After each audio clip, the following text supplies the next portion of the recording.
On July 24, a former MrBeast employee revealed that MrBeast allegedly faked his videos, did illegal lotteries, and scammed his fans with fake signatures. And now, the situation got even worse for MrBeast. Dogpack404, or also known as the first guy that exposed MrBeast, and now has over 10 million views on his video. Recently he ended up posting another video called I Worked for MrBeast, He's a Sociopath, and in this video he interviewed another ex-MrBeast employee called Jake Weddle, and he introduced himself as a guy that worked with MrBeast when the videos still were authentic, all the way till they started getting a little bit fake. And it all started when Jake had to do a fake reaction to his car being crushed. One and only time I had to, my car? What? So I had to text my mom, who had to beg to get the title very quickly. Mom, I'm about to call you about the meteor thing. You have no idea? Be surprised. And I call my mom and I tell her, and oh, she should have got the Oscar. Mom, my car has been destroyed. Wait, what? A meteor hit it.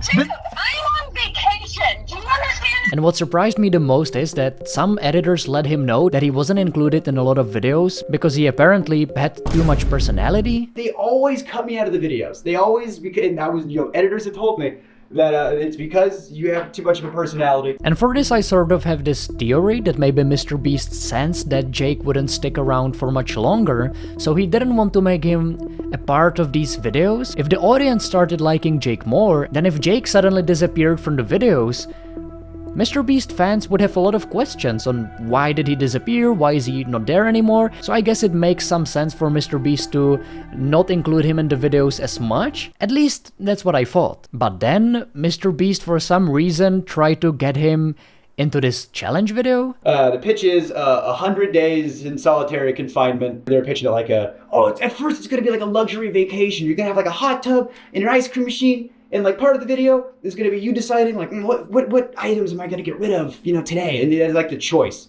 They were like, it's only going to be bad for maybe the last like 5 days tops when you have like nothing left. You're the first, it's going to be like a breeze for most of it. And by the end of it, after 30 days, you're going to get $300,000 because it's $10,000 a day. So on one hand, you have MrBeast editors cutting Jake out because he has too much personality, but on the other hand, you have MrBeast trying to persuade him to get into this challenge where he has all of the screen time, and they try to sell it to him like it would be easy money. The whole thing is a little bit weird. I don't know if I just didn't understand this part of the video, but why would the editors try to cut him out because he has too much personality and then get invited to such a huge video? Did MrBeast suddenly change his mind, or was the challenge just so shitty that literally no one else wanted to join it? And it turns out that option B was right because Jake ended up saying this. Okay, I got no access to sun, I got no access to clock, the lights are on me all the time. I wasn't sleeping, I could not sleep, and I have insomnia problems now. But they might have started there. I had a lot of good people looking out for me saying, this, we gotta stop. I just wanted to turn the lights off. And I'm vocalizing to people, I wish the lights would turn off. And I go up to my friend, my good friend. They're not turning the lights off. He goes, what? That's a war crime. We're not allowed to do that to terrorists. 24 hours breaking the Geneva Convention, I guess, is what we're doing. Now I feel like if this information came up a few months ago, where MrBeast still wasn't going through all of these controversies, most people would back MrBeast up by saying Jake had a chance to win a lot of money. Why is he even complaining? It's not supposed to be easy, right? But now that information is coming out about the MrBeast Amazon show, there have been a lot of people that were very vocal about the fact that contestants were not being treated right. There was a lot of people that weren't getting their medication, contestants that didn't get their underwear back, and even contestants that had to be hospitalized while recording the show. So knowing all of this information and listening what Jake is saying right now, it suddenly doesn't seem so crazy and unlikely that MrBeast would do something like that. And the best part is that it doesn't end here. Jimmy said, can you say to the camera how thankful you are that now you can pay back your student loans? You know how hard it was to do a take of that? And pretend to make it genuine. I feel like this point is very interesting because you have a lot of MrBeast videos where either it's charity or someone wins a lot of money. They always try to build up this story of everyone is just grateful that MrBeast came into their life and gave them the opportunity to win this money, which really got me thinking, how many of these reactions are genuine and how many of these are just fake because MrBeast's team asked these people to have such a reaction. And now you may be thinking the video that Jake was a part of couldn't get much worse, right? He goes, you're gonna run a marathon, 22.6K, whatever it is. And you're gonna do it on that treadmill over there. Like there was an element of, oh, Jake will do what we want because he's in house. You know, that's one of the reasons why they got me. Jake's he's an inside guy, so he'll do whatever. We can push him a little extra hard because we know he's good. People who run marathons train forever, and it's still hard. Now, Dogpack here asked a really important question, and that is, if Jake had the option to say no to a certain challenge... Did you try to say no? There was so much pressure to just do it, just do the thing. If I refuse, it's just, well, that's the whole video. I guess the budget's, so much money up in flames. Because Jake said he wouldn't want to do the thing. Knowing this information, once again, it just brings into question all of these older MrBeast videos where the contestants are doing all sort of challenges. Just try to think about the fact how many people were just pressured into doing these challenges they maybe didn't want to do or were uncomfortable doing, and everyone knew if they won't do this challenge, the video will be boring, the video may not even come out. Who knows, MrBeast might decide, I will not pay them any money because they aren't doing what I'm telling them to do. MrBeast did pay Jake for some of the challenges he did. I think it was around $100,000 that he ended up paying him. He did quit before the challenge ended just because it was mentally draining. Another part of the video that I found really interesting is that no doesn't mean no with MrBeast. When dealing with people outside MrBeast Productions, never take no at face value.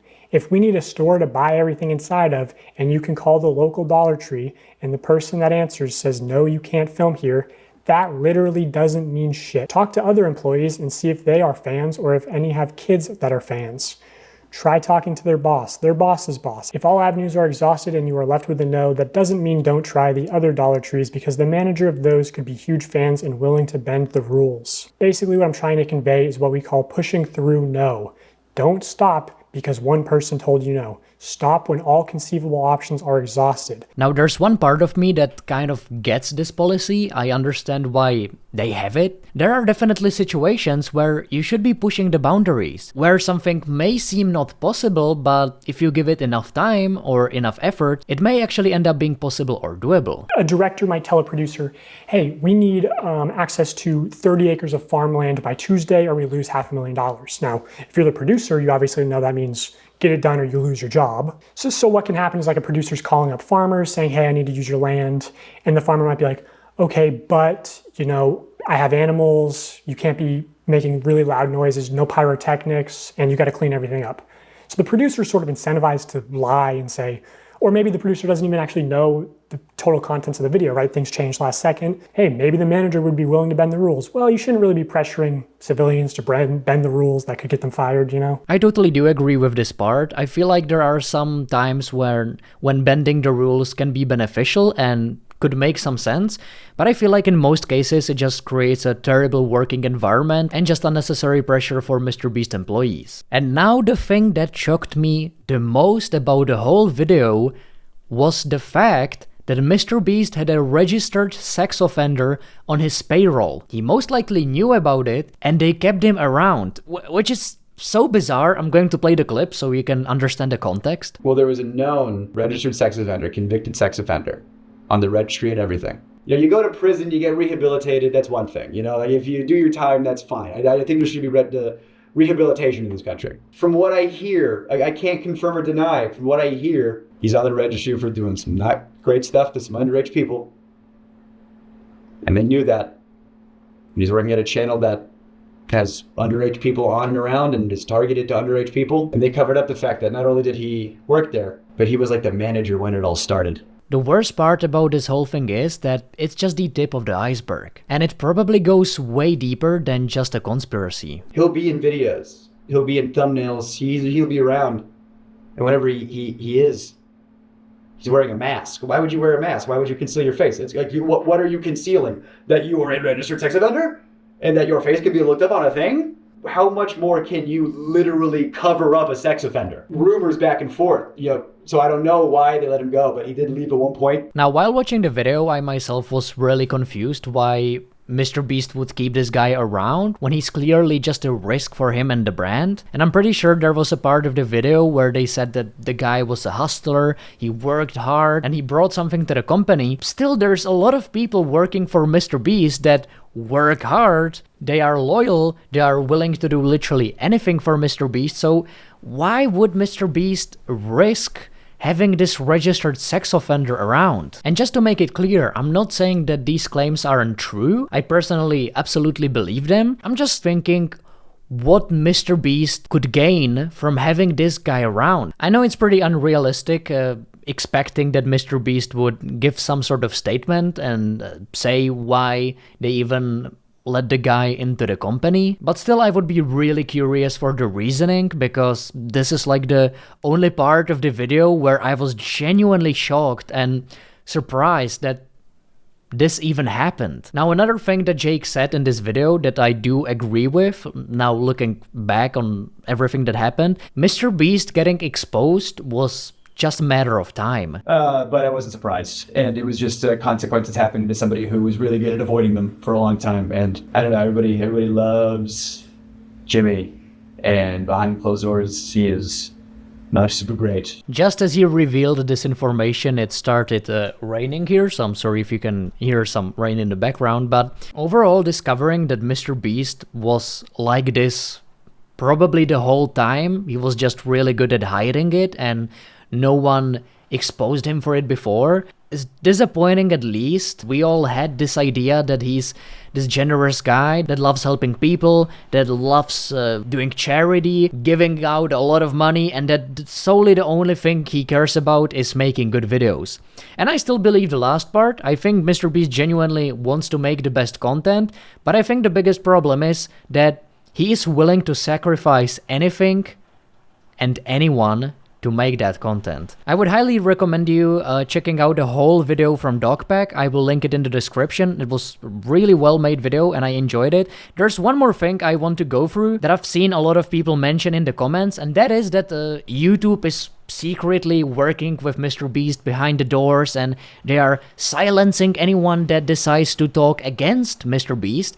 And I just think that's absolute nonsense. I don't think YouTube is shadow banning anyone that makes videos about Mr. Beast. Looking at the thing logically, you have so many videos right now that are exposing Mr. Beast and they are getting millions of views in a few days. Even when I opened YouTube without being signed in and typed in Mr. Beast, like the 5th video that came out is, "We have proved that Mr. Beast severely violated human rights." I don't think YouTube is silencing anyone. I just wanted to briefly mention this because I saw a lot of comments saying that YouTube is silencing all of these videos or whatever. I really do not think that is the case. What a time to be alive. Mr. Beast getting exposed this hard was not on my 2024 bingo card. Dogpack also mentioned that he has more videos exposing Mr. Beast coming out soon. So if you want to see the coverage about it when it comes out, be sure to subscribe to this channel. And for now, that will do it.